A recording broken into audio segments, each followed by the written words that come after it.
Hello everyone. आज मैं आपके लिए श्रीपुर नाम के एक छोटे से गांव की कहानी लेकर आया हूँ। मिलिए कंजूस धोबी से, जिसे एक बहुत बड़ा सबक मिलने वाला है। तो एक धोबी था जो बहुत ही कंजूस था। वो पैसे बचाने में इतना खोया रहता था कि अपने परिवार को ठीक से खाना भी नहीं देता था।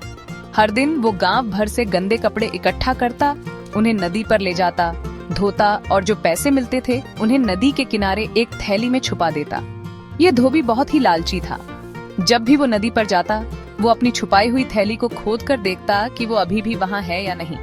एक दिन एक कुम्हार नदी के किनारे मिट्टी खोदने आया ताकि वो मटके बना सके। पता है क्या हुआ?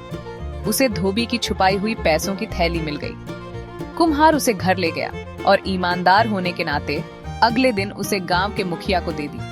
अब अगले दिन हमारा धोबी वापस नदी पर आता है, कपड़े धोता है और अपनी छुपाई हुई थैली ढूंढता है, लेकिन वो गायब है। वो चिल्लाने लगता है, मुझे लूट लिया गया है, मैं बर्बाद हो गया। पास ही एक चरवाहा उसकी आवाज सुनता है और पूछता है, क्या हुआ भाई? धोबी सब कुछ बताता है और चरवाहा कहता है, कल मैंने कुम्हार को यहीं खोदते हुए देखा था, शायद उसे तुम्हारी थैली मिल गई। तो धोबी गुस्से में कुम्हार के घर जाता है और उस पर चोरी का इल्जाम लगाता है। कुम्हार उसे गांव के मुखिया के पास ले जाता है।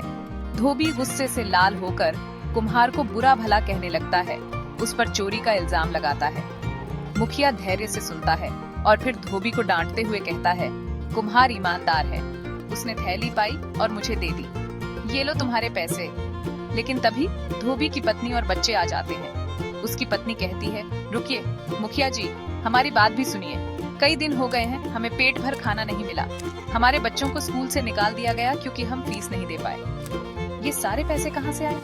वो कहती है कि ये पैसे कुम्हार को मिलने चाहिए। धोबी गुस्से में कहता है, नहीं मुखिया जी, ये पैसे मेरे हैं। मैं इन्हें नदी के किनारे छुपा रहा था क्योंकि मैं इन्हें खर्च नहीं करना चाहता था। मुखिया धोबी को देखता है और कहता है, तुम पैसे बचाने में इतने खोए हुए थे कि तुमने अपने परिवार की परवाह नहीं की। तुम्हारे बच्चों को स्कूल से निकाल दिया गया और वे भूखे मर रहे हैं। इन पैसों का क्या फायदा अगर ये तुम्हारे परिवार की मदद नहीं करते?